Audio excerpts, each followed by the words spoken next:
안녕하세요. 저는 서울 영등포구에 거주 중인 30대 중후반 여성입니다. 저는 얼마 전 남편의 외도로 결혼 생활을 정리하고 이혼했어요. 남편과 저 사이에는 어린 아들도 하나 있었는데 그런 인간을 아빠로 두느니 그냥 없이 사는 게 낫겠다 싶어서 이혼했습니다. 그런 놈과 이혼한 것에 대해서 조금도 후회하지 않아요.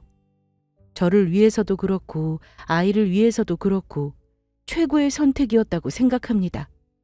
그 인간은 저와 아들에게 부끄럽지도 않은지 어린 여자랑 외도를 저질렀어요. 그것도 살림과 육아를 도맡아 주시던 이모님의 딸과 말입니다. 이 정도만 들어도 어느 정도로 막장인 인간인지 아시겠죠? 그러나 더 웃긴 건 이게 아닙니다. 남편의 외도도 제게는 큰 충격과 반전이었지만 남편 말고 다른 사람에게도 제대로 뒤통수 맞았거든요. 누구인지 궁금하시죠? 제 사연 듣다 보면 그 사람이 누구인지 아실 수 있을 겁니다. 그럼 여러분께 들려드릴 이야기를 시작할게요. 남편과 저는 2년 정도의 연애 기간을 갖고 30살이 넘었을 때 자연스럽게 결혼했습니다. 우리 부부는 서울에서 근무하고 있었고 둘 다 직장도 탄탄해서 벌이가 좋은 편이었어요. 결혼하고 더 나이 먹기 전에 2세 계획을 세워 지금의 아들을 출산했습니다. 출산 전에는 육아휴직으로 몇 달 동안 집에서 몸조리했었는데 아이를 낳고 나서는 다시 복직했습니다. 저는 일에 대한 만족도가 높았고 제 능력을 마음껏 펼치며 더 인정받고 싶다는 생각이 강했어요. 그래서 남편에게 아이 낳고 몸조리한 다음에 바로 복직할 생각이라고 말했습니다. 남편은 제 의견을 전적으로 존중해 줬고요. 물론 시부모님께서도 이해해 주셨습니다. 왜 어른들은 아이가 어릴수록 엄마와 함께하는 시간이 중요하다면서 쉬었으면 하시잖아요. 그런데 저희 시부모님은 아까운 능력을 뭐하러 썩히냐면서 출근하라고 하셨습니다.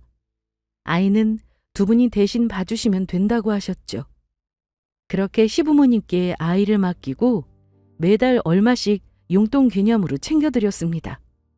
그러다 연세가 있으셔서 그런지 허리랑 무릎이 안 좋아지셔서 하는 수 없이 베이비시터를 고용하게 됐어요. 남편과 저는 경제적으로 여유로워서 처음부터 베이비시터를 고용할 생각이었는데 시부모님께서 낯선 사람에게 맡기는 건 조금 그렇다고 하셨습니다. 두 분이 돌보면 된다고 하여 아이를 맡긴 건데 아이 돌보는 일이 체력적으로 힘들어서 그런지 이래저래 무리하시다가 결국은 병원 신세를 지게 되었죠. 그 후부터는 저희가 좋은 베이비시터를 알아보겠다고 했고 주변 지인들에게 수소문한 끝에 이모님을 만나게 되었습니다. 안녕하세요. 오늘부터 이 집안의 살림과 육아는 전적으로 제게 믿고 맡기시면 됩니다. 앞으로 잘 부탁드려요. 제가 아는 친구가 출산하고 나서 저처럼 복직하고 베이비시터를 고용했는데 괜찮다고 추천하길래 업체 전화번호를 받았어요. 남편과 저는 둘 다 직장인이고 업무가 많은 편이라 집안일까지 신경 쓰기 어려울 것 같아서 살림과 육아를 도맡아 주실 분을 찾았습니다. 가정부 겸 베이비시터 역할까지 하는 거라 적은 비용은 아니었어요. 그래도 괜찮았습니다. 저희 부부는 충분히 감당할 수 있는 능력이 되었으니까요. 업체에 전화했을 때 돈은 크게 신경 쓰지 않으니 그저 좋은 분으로만 소개해달라고 했습니다. 여러 후보를 보여주셨는데 그중에서 한 이모님이 눈에 띄었습니다. 인상이 가장 좋고 온화해 보였어요. 제가 관심 있어 하자 업체에서 그러더군요. 이모님은 손도 빠르고 야무지시다고요. 제 집처럼 꼼꼼하게 살림하는 건 기본이고 경험이 많아서 아이를 그렇게 잘 보신다고 하셨습니다. 고용한 사람들이 평도 좋았다며 추천하길래 그 이모님을 모시기로 결정했어요. 그렇게 이모님은 우리 집으로 출근하셨고 살림과 육아를 도맡아 하셨습니다. 이모님, 제가 오늘 야근이라 많이 늦을 거예요. 그이가 최대한 일찍 퇴근해보겠다고 했으니까 그때까지만 집에 계셔주세요. 네, 그럼요. 걱정 말고 다녀오세요. 아이고 참, 이게 뭐예요? 보니까 맨날 시간 없어서 아침밥도 못 드시고 출근하시잖아요. 자고로 사람은 배가 든든해야 일할 힘이 나잖아요. 그래서 갈 때 드시라고 건강 주스 좀 만들어 봤어요. 쓴 거 못 드시니까 과일 많이 넣었어요. 맛있을 거예요. 어머, 감사해요. 따로 부탁드린 것도 아닌데 이렇게 신경 써주시고. 아유, 괜찮아요. 별것도 아닌데요, 뭐. 그럼 걱정하지 마시고 다녀오세요. 처음에는 이모님께 모든 걸 믿고 맡길 수 있을까 걱정도 됐습니다. 좋은 분이라고 생각되지만 사람 일이라는 게 모르는 거잖아요. 살림과 육아로 받은 스트레스를 우리 아이에게 풀면 어쩌나 싶기도 하고, 알던 사람이 아니라서 신뢰도가 많지 않았기에 살짝 불안한 마음은 있었습니다. 그러나 한 일주일 정도 하시는 일을 지켜보니까 괜한 걱정을 했다 싶더군요. 이모님의 일처리는 정말 대단했습니다. 살림이며 육아며 뭐 하나 흠잡을 것 없이 완벽했어요. 적응력도 빨랐고 안정적으로 아이를 대하는 모습에서 큰 신뢰감이 쌓였습니다. 오히려 제가 이모님께 많은 걸 배웠어요. 거기다 눈썰미와 센스가 참 좋으셨습니다. 제가 말하지 않아도 알아서 척척 일을 처리하셨고, 나중에는 엄마처럼 저희 부부의 건강까지 챙겨주실 정도였어요. 따로 말씀드린 일이 아니라서 굳이 하지 않으셔도 되는 일까지 신경 써주시니 참 감사하면서 좋은 분을 만나 다행이라는 생각이 들었습니다. 한 번은 일하던 중 아이 몸이 불덩어리처럼 뜨겁고 많이 아프다는 연락을 받았어요. 열이 너무 심해서 병원 응급실에 가야 할 것 같다고 하시길래 알겠다고 했고, 저는 하던 일을 마무리 짓고 급히 병원으로 향했습니다. 이모님! 왔어요. 애는 좀 어때요? 다행히 열은 조금씩 떨어지고 있어요. 일하다 많이 놀랐죠? 네, 뭐 그렇기는 한데. 그런데 이모님, 저보다 이모님이 더 놀라신 것 같은데요? 아이가 자지러지게 아프다는 말에 헐레벌떡 병원으로 뛰어갔습니다. 다행히 열은 조금씩 잡혔다는 말을 들었고 그제야 이모님의 행색에 눈에 들어오기 시작했어요. 잔뜩 헝클어진 머리에 얼굴에는 식은땀이 한가득하였습니다. 거기다 얼마나 급하게 나왔는지 한쪽은 신발을 안 신고 있었어요. 오른쪽은 슬리퍼, 왼쪽은 양말만 신은 상태였습니다. 이모님, 한쪽 신발이 없는데요. 급하게 나온다고 제대로 못 신고 나오신 거예요?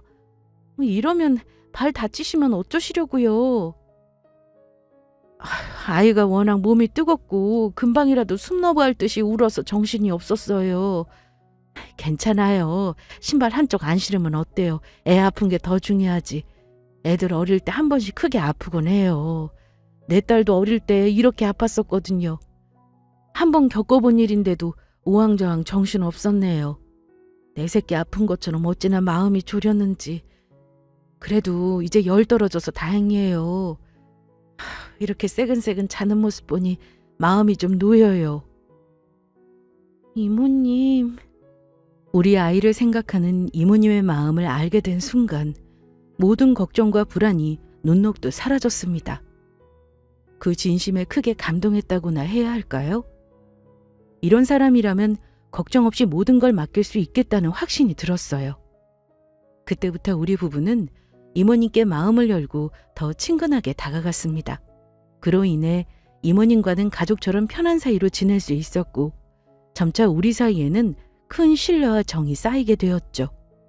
그렇게 우리는 이모님께 집안일을 의논하기도 하고 모든 걸 전적으로 맡기며 크게 의지했습니다. 한편으로는 그게 참 감사하더군요. 가족도 아닌데 일에 전념할 수 있도록 믿고 의지할 수 있다는 게 너무 고마웠습니다.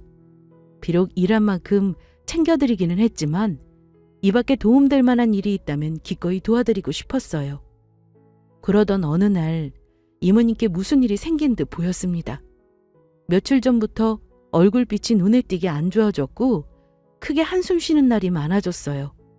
어디 아프시냐고 걱정스럽게 여쭤봐도 별일 아니라면서 넘어가셨는데 점점 그런 날이 많아지니까 아무래도 안 되겠더군요. 하루는 퇴근하는 이모님을 붙잡고 자리에 앉혔습니다. 이모님, 잠시만요. 여기 좀 앉아보세요. 왜? 무슨 일 있어요? 그게 요즘 이모님 얼굴이 너무 안 좋아서요. 무슨 일 있는 거 맞죠? 일은요, 무슨. 괜찮아요. 괜찮기는 뭐가 괜찮아요. 1년 넘게 이모님 얼굴 보고 살았는데 딱 보면 알죠. 일하다가 멍하니 생각에 잠기고 크게 한숨 쉬시잖아요. 아무래도 뭔 일 있는 것 같은데 말씀해 보세요. 참, 이걸 말해도 되나 모르겠네. 이모님은 쉽사리 털어놓지 못하고 말하기를 주저했습니다. 그래서 저는 우리 사이에 말 못할 고민이 뭐 있냐면서 말해보라고 했어요. 그동안 우리 가족 고민도 다 들어주시며 도와주셨는데 우리라고 못할 게 뭐 있냐고 했습니다. 그러자 이모님은 망설임 끝에 어렵사리 입을 떼셨어요. 그게 사실은 집에 일이 좀 생겼어요. 글쎄 우리 딸이 일하다가 사고를 쳤지 뭐예요. 무슨 사고요? 우리 딸이 일하다가 실수로 손님 옷을 망가뜨렸어요. 그래서 사장이 변상해준 만큼 우리의 월급에서 차감하기로 했다는데 하필 그 손님이 입고 있던 옷들이 죄다 명품인 거 있죠? 위아래 합하니까 1,000만 원이나 되더라고요. 매달 나가는 돈에 학자금 대출도 갚아야 하고 시집갈 돈도 모아야 하는데 그 큰 돈을 월급에서 차감해버리면 우리 애는 뭐 먹고 살아요. 엄마인 내가 도와주고 싶은데 모아놓은 돈도 없고 제 월급도 다 대출금 갚는 데 들어가거든요. 그이가 살아생전에 집을 담보로 대출받은 게 있어서 그거 갚느라 허리가 휘네요. 자식이 이렇게나 힘들어하는데 도와줄 힘은 없고 너무 속상한 거 있죠? 어디 빌릴 곳도 없고 엄마가 되어서 아무것도 못 해주니 그저 미안해 죽겠어요. 이모님의 이야기를 들어보니 사정이 안 됐더군요. 열심히 일하다가 손님의 옷을 실수로 망가뜨린 건데 그게 하필 1,000만 원 돈이나 되는 명품이니까 얼마나 당황스럽겠어요. 여유가 되는 사람들에게는 아무것도 아닐 수 있지만 월급으로 한 달 먹고 사는 사람들에게는 큰 문제였습니다. 이모님께서는 부모로서 자식 일 하나 도와줄 수 없는 현실이 너무 서글프다며 펑펑 우셨어요. 그 모습을 보니 마음이 참 안 좋았습니다. 그래서 이모님을 도와드려야겠다고 생각했어요. 마침 저한테 여윳돈이 있어서 우선 그걸로 이모님을 도와드리고 싶었습니다. 1,000만 원 없다고 저한테 큰일 나는 것도 아니고 얼마든지 여유 되니까 그 정도는 무리 없었어요. 그렇게 다음 날이 되고 저는 퇴근하려던 이모님께 잠시 앉아보시라고 말한 뒤 준비한 봉투를 건넸습니다. 이게 뭐예요? 1,000만 원이요. 우선 이걸로 따님 일부터 해결하세요. 아니, 갑자기 이렇게 큰 돈을... 아유, 아니에요. 괜찮아요. 빌려주길 바라고 말한 것도 아닌데 이럴 필요 없어요. 알아요. 이모님께서 그런 마음으로 말한 게 아니란 걸. 그냥 제가 도와드리고 싶어서 그래요. 그동안 이모님 아니었으면 저 많이 힘들었을 거예요. 집안일이며 육아며 믿고 맡길 수 있어서 얼마나 감사한지 몰라요. 그 덕에 아무 걱정 없이 일에 전념할 수 있었거든요. 그래서 언젠가 도움될 만한 게 있다면 뭐라도 도와드리고 싶었어요. 제가 이모님을 얼마나 믿고 의지하는지 아시죠? 그만큼 제게 큰 힘이 되어주고 계세요. 그러니 이번 일은 제가 도와드리고 싶어요. 그럴 수 있게 해주세요. 그럼 염치 없고 미안하지만 받을게요. 내가 이 돈 받으면 안 되는 거 아는데 우리 딸 생각하니까 염치고 체면이고 그냥 다 무시하게 되네요. 정말 미안하고 고마워요. 내가 이 은혜는 절대 잊지 않고 어떻게든 꼭 갚을게요. 돌려받을 생각하고 드리는 돈 아니에요. 그냥 제 마음이니 편하게 받으셔도 돼요. 남편은 모르는 돈이거든요. 이렇게 큰 신세를 지고 어떻게 꿀꺽해요. 내가 준 것보다 더 큰 마음을 받았는데 시간이 얼마나 걸릴지 모르겠지만 여유가 되는 만큼 조금씩 나눠서라도 갚을게요. 가족도 도와주기 쉽지 않은데 정말 고마워요. 이 은혜 죽을 때까지 잊지 않을게요. 이모님은 연신 고맙다며 고개를 숙인 채 눈물을 보이셨습니다. 저는 그런 이모님의 손을 따스하게 잡아주며 힘내시라고 위로했어요. 그 뒤로 이모님은 따님의 일을 잘 해결하셨다고 했습니다. 그리고 그때부터 더 열심히 집안일과 육아에 최선을 다하셨어요. 마음 같아서는 이자까지 쳐서 갚고 싶은데 그럴 여력이 안 돼서 미안하다며 이자는 마음으로 갚겠다고 하셨습니다. 전보다 더 신경 써서 우리 부부와 아이를 챙겨주셨죠. 저희는 그럴 필요 없다고 했지만 이렇게라도 해야 마음이 편하다는 말에 알겠다고 했어요. 그렇게 이모님은 다시 예전의 모습을 되찾으셨고 저도 마음 놓고 전과 같은 삶을 살았습니다. 저는 이러한 삶이 꽤 만족스러웠어요. 일도 가정도 뭐 하나 포기하고 싶지 않았던 제게 이모님이라는 존재는 제 삶을 완성해주는 큰 요소였습니다. 직장에서 마음껏 능력 펼치고 남편과의 사이도 좋고 아이도 이모님의 케어를 받으며 잘 자라고 뭐 하나 아쉬운 게 없을 정도로 정말 완벽한 삶이었어요. 저는 지금처럼 앞으로도 이러한 시간이 계속 이어질 거로 생각했어요. 그러나 뭐든 영원한 게 없나 봅니다. 우리 가정에 조금씩 금이 가고 있다는 걸 뒤늦게 알아버린 거죠. 이모님, 앞으로 그이 집에 들어오는 시간을 저한테 몰래 알려주실 수 있나요? 밖에 나간다면 누굴 만나는지, 얼마큼 자리를 비웠는지도요. 그건 왜요? 그이한테 여자가 있는 것 같아요. 여자요? 그럴 리가요. 숭어 엄마 두고 여자가 어디 있겠어요. 일하느라 바쁜 사람인데 딴짓할 시간도 없을 것이고. 그건 차차 확인해보면 알겠죠. 저도 이모님처럼 그렇게 믿고 싶은데 이상하게 자꾸만 의심이 가요. 여자의 총 무시 못하잖아요. 저 그동안 일 때문에 바빠서 남편 잘 못 챙겼어요. 이모님 믿고 그런 것도 있지만 제가 안 챙겨줘도 다 알아서 하는 사람이니까 믿었어요. 그런데 어느 순간부터 남편 행동이 이상해요. 집에 들어오는 시간도 다르고 거짓말까지 하면서 외박한 적도 있었어요. 그럼 뭐 다른 이유가 있겠죠. 승우 아빠가 허튼 짓 할 사람은 아니잖아요. 무슨 일이냐고 한번 이야기해보지 그래요? 이미 다 해봤어요. 저도 이모님 말씀처럼 무슨 사정이 있었겠지 생각하고 넘어가려고 했어요. 그런데 남편이 계속 거짓말하잖아요. 늘 진실한 사람이었는데 자꾸만 저를 속이려고 하니까 작은 것까지 의심되고 미치겠어요. 그래서 직접 확인해보려고요. 그럼 알겠죠. 다른 것 때문에 그랬는지 여자가 있어서 그랬는지. 확실하게 짚고 넘어가지 않으면 괴로울 것 같아요. 그러니 남편 몰래 저 좀 도와주세요. 남편의 행동이 수상해서 이모님께 남편을 지켜봐달라고 따로 부탁했습니다.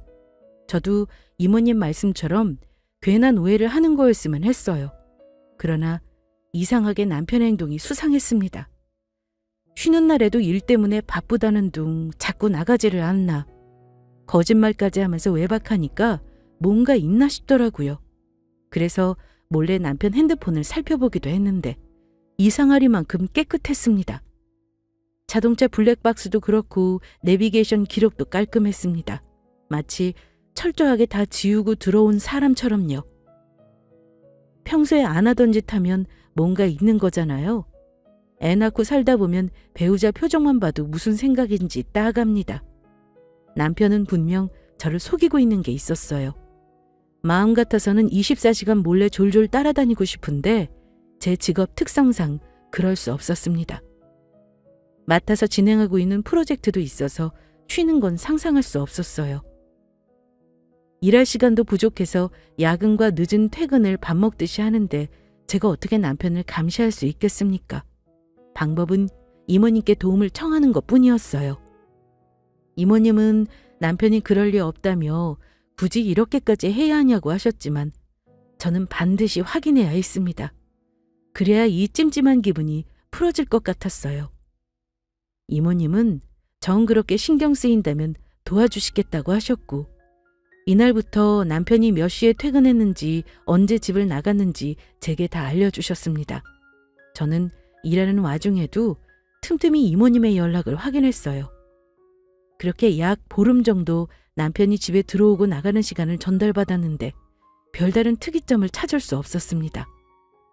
그러다 하루는 이모님에게 이상한 말을 듣게 되었어요. 그날은 평일이었고 저는 갑작스런 출장으로 지방에 내려가게 됐습니다. 아무래도 며칠 동안 집을 비우게 돼서 불안한 마음이었어요. 그래서 이모님께 잘 좀 부탁드린다는 말씀을 남겼죠. 이모님은 걱정하지 말라며 남편이 집에 귀가하는 시간을 꼬박꼬박 알려주셨습니다. 바쁜 일정을 소화하면서도 이모님의 연락을 틈틈이 확인했어요. 이날도 남편이 일찍 귀가해서 아이와 쉬고 있다는 연락을 받았고 저는 마음 놓고 늦은 저녁을 먹으러 동료와 호텔 근처로 향하던 중이었습니다. 그런데 앞에 남편과 비슷한 사람이 걸어가고 있더군요. 그 사람은 어떤 여자와 정답게 팔짱을 끼고 걸어가고 있었고 남편과 닮은 사람인가 싶었는데 이상하게 자꾸만 시선이 갔습니다. 자세히 쳐다보니 세상에나 제 남편이 맞더군요. 남편은 어떤 여자와 정답게 이야기를 나누며 호텔에 들어갔습니다. 그 광경을 목격하는 순간 심장이 쿵쾅거리면서 다리에 힘이 그대로 풀려서 휘청거렸어요. 옆에 있는 동료가 괜찮냐며 부축했고 저는 정신 나간 사람처럼 동료의 손을 뿌리치고 황급히 호텔 안으로 들어갔어요. 그러나 남편과 내연녀의 모습은 온데간데 없이 사라진 상태였습니다. 아무리 주변을 두리번거려도 보이질 않았어요. 내가 방금 뭘 본 거지? 헛것을 본 건가? 정신이 혼미해지기 시작했어요. 이모님은 분명 남편이 집에 들어와서 쉬고 있다고 하셨는데 내 눈앞에 있던 사람은 누구인가 싶었습니다. 그리고 떨리는 손으로 이모님께 전화를 걸었어요. 이모님, 저예요. 남편은요? 내가 보낸 문자 못 받았어요. 아까 집에 들어와서 쉬고 있다고 문자 보냈는데 답장 없어서 본 줄 알았어요. 집에서 쉬고 있어요? 지금도요? 지금은 저녁 먹고 방에서 일하고 있어요. 왜요? 아니에요. 그냥 궁금해서. 남편이 퇴근했는데 아직까지 퇴근 안 하신 거예요? 승우 아빠 혼자서 어떻게 애를 봐요. 나 없으면 애 보느라 저렇게 집에서 일도 못 하는데. 나는 뭐 집에 가봤자 딱히 할 것도 없어서 늦게 가도 괜찮아요. 그리고 승우 엄마, 이제 승우 아빠 그만 의심해요. 퇴근해서 어디 안 새고 집에 잘 들어오잖아요. 여자가 있다면 이렇게 승우 엄마 출장 갔을 때 외박해 하는 거 아니에요? 꼬박꼬박 집에만 잘 들어오는 걸로 봐서는 여자 같은 거 없는 게 확실해요. 아, 네. 그런가 보네요. 그냥 제가 조금 예민했었나 봐요. 그럼 이따가 조심히 퇴근하세요. 저는 또 연락드릴게요. 전화를 끊고 이게 무슨 상황인가 곰곰이 생각했습니다. 저는 헛것을 본 게 아니었어요. 분명 제 남편이 맞았습니다. 그런데 이모님은 왜 남편이 집에 들어왔다고 거짓말하는 건지 의아하더군요. 며칠 후 출장에서 돌아온 저는 곧장 경비실로 향했습니다. 그리고 아파트 단지와 주차장 CCTV를 확인해 봤어요. 그동안 이모님께서 알려주신 남편의 퇴근 시간이 맞는지 확인하기 위해서요. 그리고 확실하게 알게 되었습니다. 이모님은 제게 거짓말을 하고 계셨다는 것을요. 남편이 주차장으로 들어오는 모습과 이모님께서 알려주신 시간은 너무도 달랐어요. 심지어 제가 그날 호텔 입구에서 남편을 본 날, 그날 역시 남편은 집에 들어오지 않았습니다. 이모님이 왜 날 속이고 남편을 도와주고 계시는 걸까? 나는 이모님을 믿고 의지했는데 왜 날 속이는 걸까? 머리며 마음이 너무도 복잡했어요. 그날 이후 저는 더 이상 이모님의 문자를 믿지 않았습니다. 당장이라도 왜 날 속였냐며 묻고 싶었지만 꼬리를 끊고 사라지면 어쩌나 싶어서 우선 모르는 척 했어요. 그리고 따로 업체를 통해 남편의 뒤를 캤습니다. 역시 돈이 좋긴 좋더군요. 주는 만큼 일 하나는 확실히 해왔어요. 사진으로 처음 본 남편의 내연녀는 저보다 어린 여자였습니다. 젊고 예뻤어요. 제 두 눈으로 젊은 여자랑 호텔에 들어가는 모습을 봤음에도 불구하고 억장이 무너져 내렸습니다. 모든 게 완벽한 삶이라고 생각했는데 그게 아니란 사실에 너무도 허탈하고 허망했어요. 난 그동안 무엇 때문에 이렇게 열심히 살아온 걸까? 남편이 젊은 여자랑 바람 피우고 있는 것도 모르고 바보같이 일만 했던 걸까? 철저하게 배우자를 믿은 내가 잘못된 걸까? 별의별 생각들이 저를 탓하고 괴롭혔습니다. 도저히 맨정신으로 버틸 힘이 없어서 술을 진탕 먹고 집에 들어갔어요. 집에 남편은 없었고 이모님과 아이뿐이었습니다. 이모님은 방에서 아이를 재우고 나오시다 술에 취해 비틀거리는 저를 부축하셨습니다. 그러면서 왜 이렇게 술을 많이 마셨냐고 걱정하시더군요. 아이고 숭엄마, 이게 무슨 일이야? 뭔 술을 이렇게 마셨어? 오늘 회식이라도 있었어? 아무리 그래도 몸도 못 가눌 정도로 마시면 어떡해? 이렇게라도 마시지 않으면 못 견딜 것 같아서요. 오늘 남편의 내연녀를 봤거든요. 내연녀? 직접 만나기라도 한 거예요? 아니요. 사진으로만 봤어요. 이모님, 그동안 저 왜 속이셨어요? 이모님이 집에 남편 들어왔다고 한 날 그때 다른 여자랑 호텔 들어가던데요. 이상해서 주차장 CCTV 다 살펴봤는데 이모님이 알려주신 시간에 남편 차는 코빼기도 안 보였어요. 도대체 왜 저를 속이신 거예요? 그동안 이모님이 거짓말했다는 걸 알고 제 마음이 어땠는 줄 아세요? 이모님을 얼마나 믿고 의지했는데 남편도 그렇고 이모님도 그렇고 어떻게 나를 배신할 수 있어요?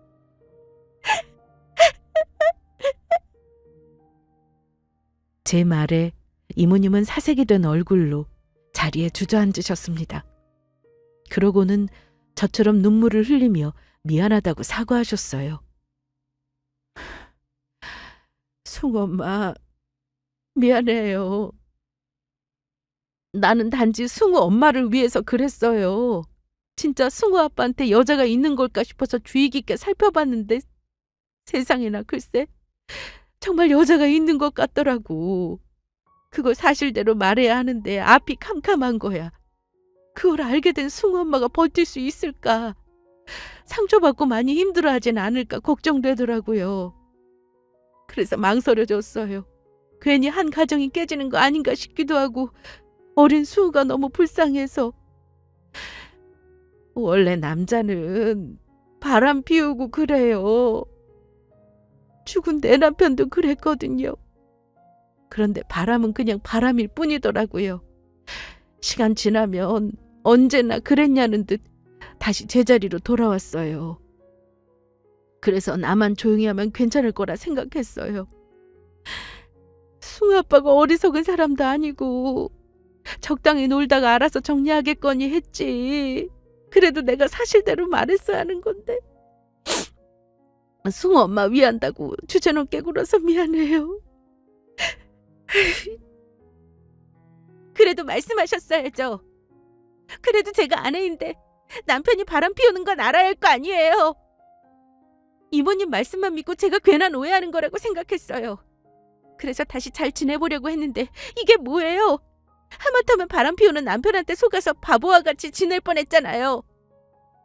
눈 가리고 아웅한다고 일이 해결돼요? 바람 피운 사실이 없어지는 것도 아니잖아요.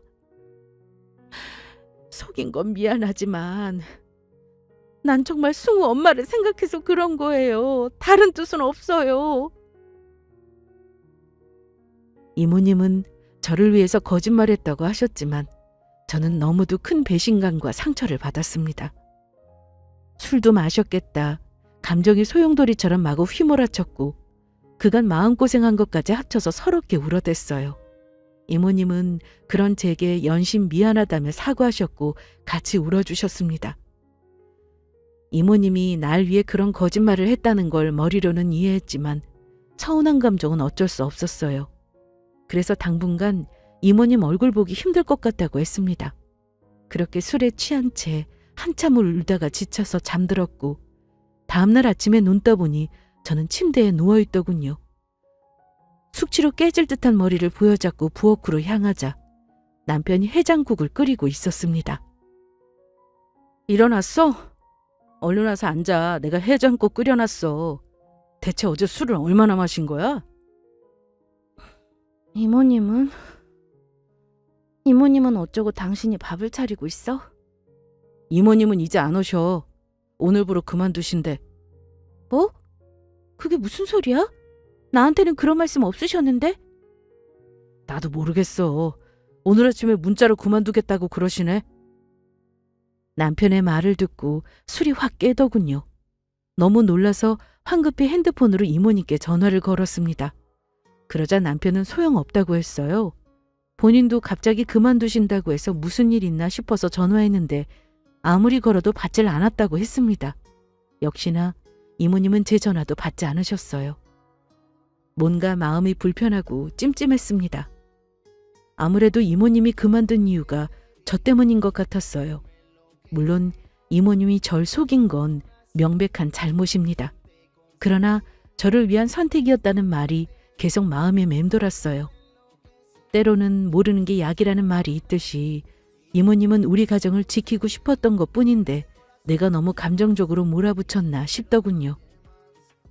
그간의 정도 있고 우리를 잘 챙겨주셨는데 이렇게 끝내는 건 아니다 싶었습니다. 바람 피운 남편은 용서 못해도 나와 아이를 지키기 위한 이모님의 거짓말은 용서해도 되지 않을까 하는 마음이 들었어요. 하루 종일 고민 끝에 이모님을 만나 이야기를 나눠야겠다고 결심했습니다. 매듭 지은 것도 없이 이렇게 마무리하는 건 아닌 것 같더군요. 그날 저녁 퇴근하자마자 이모님의 이력서를 찾았고 그곳에 적힌 주소로 향했습니다. 빈손으로 가기 뭐해서 과일 바구니를 하나 사서 갔습니다. 두리번거리며 이모님의 집을 찾았고 마침내 이모님이 사시는 빌라가 보였어요. 계단을 오르며 천천히 올라가는데 순간 위층에서 문이 열리며 누군가 나오는 소리가 들렸습니다. 이모님, 이만 가보겠습니다. 나오시지 마세요. 아유, 우리 예비사위 간다는데 어떻게 안 나와봐. 그나저나 언제까지 이모님이라고 부를 거야. 이제 편하게 장모님이라고 불러야지. 장모님이요? 그래, 장모님. 어차피 이혼할 거 아니야? 난 그냥 내 사위다 이렇게 생각하고 있어. 승우 엄마가 김서방한테 여자 있다는 거 다 알았는데 이혼 안 하고 가만히 있을 사람이 아니잖아. 그동안 내가 두 사람 만나는 거 감춰주려고 얼마나 애먹었었는데 이혼 준비하라고 시간까지 벌어주고 물론 승우 엄마가 끝까지 몰랐으면 좋겠지만 일이 이렇게 된 걸 어쩌겠어. 아무튼 이제 우리 한 식구 되는 건 시간 문제니까 편하게 부르면서 지내자고. 그래 오빠 빨리 이혼하고 나랑 결혼하자. 승우 조금이라도 어릴 때 정리하면 좋잖아. 이건 틀림없이 남편과 이모님의 목소리였습니다. 떨리는 마음으로 고개를 들어 위층 계단을 쳐다봤어요. 계단 난간 틈으로 남편과 이모님의 모습이 보였습니다. 그리고 그 옆에는 사진으로 본 남편의 내연녀도 있었죠. 이모님을 용서하러 왔는데 생각지도 못한 반전에 머리가 멍해졌습니다. 온몸에 힘이 풀리면서 들고 있던 과일 바구니를 떨어뜨리고 말았어요. 우당탕 과일들이 계단 밑으로 굴러갔고 그 소리에 그들은 고개를 돌려 계단 쪽을 쳐다봤습니다. 그리고 충격받은 얼굴로 서 있는 저와 눈이 마주쳤죠. 여보. 아이고, 승우 엄마. 남편과 이모님은 귀신이라도 본 사람처럼 하얗게 질려서 저를 쳐다봤어요. 저는 비틀거리는 다리로 어렵게 계단을 올라갔습니다. 그렇게 젊은 여자가 좋디? 그래서 누구 딸인 건 상관없이 바람 피운 거야? 여보, 그게 아니라 우선 진정해. 이게 어떻게 된 거냐면 닥쳐 이 쓰레기 같은 놈아! 순간적으로 참을 수 없이 화가 났습니다. 뚫린 입이라고 어떻게든 변명하려는 모습이 추악해 보였어요. 그래서 남편의 뺨을 때렸습니다. 그러자 내연녀가 소리를 깨악 지르며 뭐 하는 거냐고 제게 소리쳤어요. 지금 이게 뭐 하는 거예요? 말로 하면 되지 때리길 왜 때려요? 오빠 괜찮아? 네 오빠 걱정할 때가 아닌 것 같은데 너도 한 대 맞아야 하거든. 저는 곧바로 손을 치켜 올려 내연녀의 뺨을 때렸습니다. 그러자 이모님은 표정이 확 바뀌더니 왜 때리냐면서 소리쳤어요. 지금 귀한 내 딸 얼굴에 손댄 거야? 미쳤어? 아니요. 난 그 누구보다 멀쩡해요. 미친 건 당신들이지. 아직 시작도 안 했는데 이깟 일로 이렇게 발끈하면 어떡해요? 당신 딸은 내 남편이랑 바람 피운 내연녀잖아. 여태 내 심장을 칼로 난도질했는데 난 뺨 좀 때리면 안 돼? 그게 그렇게 분해? 복도에서 고래고래 소리치며 난리 피우자 옆집이고 윗집 아랫집 할 것 없이 모두 문을 열어서 우리를 구경했습니다. 처음에는 시끄럽다고 조용히 하라고 말하려던 것 같은데 내연녀라는 말이 나오자 다들 이게 무슨 상황인가 조용히 쳐다보더군요. 이모님은 이웃들 시선이 신경 쓰였는지 여기서 이러지 말고 안에 들어가서 이야기하자며 저를 집으로 끌어당겼고 저는 그 더러운 손을 뿌리쳤습니다. 이 더러운 손 치워! 감히 어디다 손을 대? 왜? 사람들 시선이 신경 쓰여? 그러게 똑바로 살았으면 이런 일 없잖아. 이제 이 동네에 소문이 쫙 퍼지겠네. 엄마가 가정부로 일하는 집 남편이랑 당신 딸이 바람났다고. 난 지금 바람 피운 남편보다 당신한테 더 화가 나. 어떻게 날 속일 수 있어? 여태 우리를 위해 한 행동들 다 거짓이었던 거야? 당신 정말 소름 끼친다. 난 그것도 모르고 계속 의지하고 기댈 뻔했네. 어제 당신이 한 말 기억나? 날 위해서 남편이 집에 안 들어와도 들어왔다고 거짓말했다는 거 말이야. 그래, 결국은 이거였어. 본인 딸이 내 남편이랑 바람 피우는 거 감춰주려고 거짓말한 거였어. 속셈은 따로 있었으면서 가증스럽게 날 위하는 척 굴었다고. 난 그것도 모르고 하루 종일 당신을 이해하려고 노력했어. 어제 내가 술 기운에 너무 몰아붙인 것 같아서 용서해주려고 이렇게 찾아왔다고. 그런데 그새 그 인간 불러서 오순도순 식사한 거야? 당신 참 비위도 좋다. 아무리 딸이라지만 이혼도 안 한 유부남이랑 이어주고 싶어? 그것도 애 딸린 애 아빠를? 그놈의 바람! 유부남이랑 바람 피우는 게 그렇게 죽을 죄야? 나도 내 딸이랑 승우 아빠 만난다는 사실 알고 많이 놀랐어. 하지만 뭐 어쩌겠어. 내 딸 좋아하는 사람이라는데 잘 되도록 도와줘야지. 이왕 이렇게 알게 된 거 시간 끌 거 없이 얼른 이혼해. 더 이상 귀한 내 딸 내연녀 만들지 말고. 뭐라고? 왜?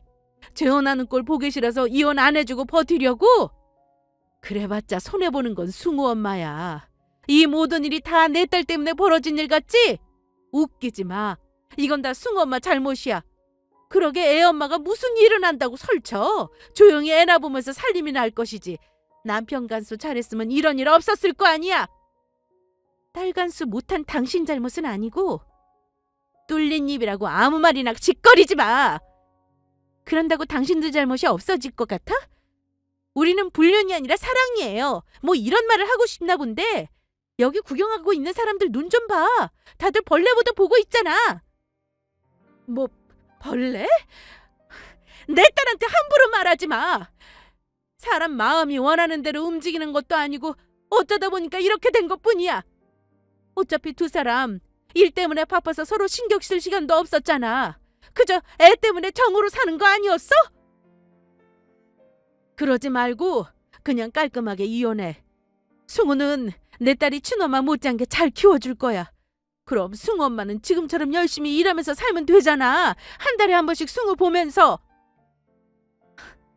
도와준 은혜는 잊지 않고 꼭 갚겠다더니 이런 식으로 갚겠다? 내가 이러려고 1,000만 원 빌려준 거 아니야. 아주 이자까지 쳐서 제대로 갚아주려는 모양인데 잘 들어. 당신이 원하는 대로 난 저 인간이랑 이혼할 거야.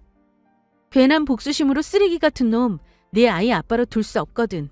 그리고 더러운 내연녀 손에서 자라게 할 생각도 없어. 내 새끼는 내가 키울 거야. 그러니까 너희들은 앞으로 어떻게 살면 좋을까 머리맡에서 고민하는 게 좋을걸? 나 능력 있는 사람이라는 걸 누구보다 잘 알잖아? 내가 이 쓰레기랑 이혼하면서 좋게 도장 찍을 것 같아? 빼먹을 수 있는 만큼 다 빼앗을 거야. 네 딸년한테 상간녀 소송도 걸 거고 당신한테 빌려준 1,000만 원도 이자까지 얹어서 도로 빼앗을 거야. 아주 아득바득 다 빼앗을 거라고!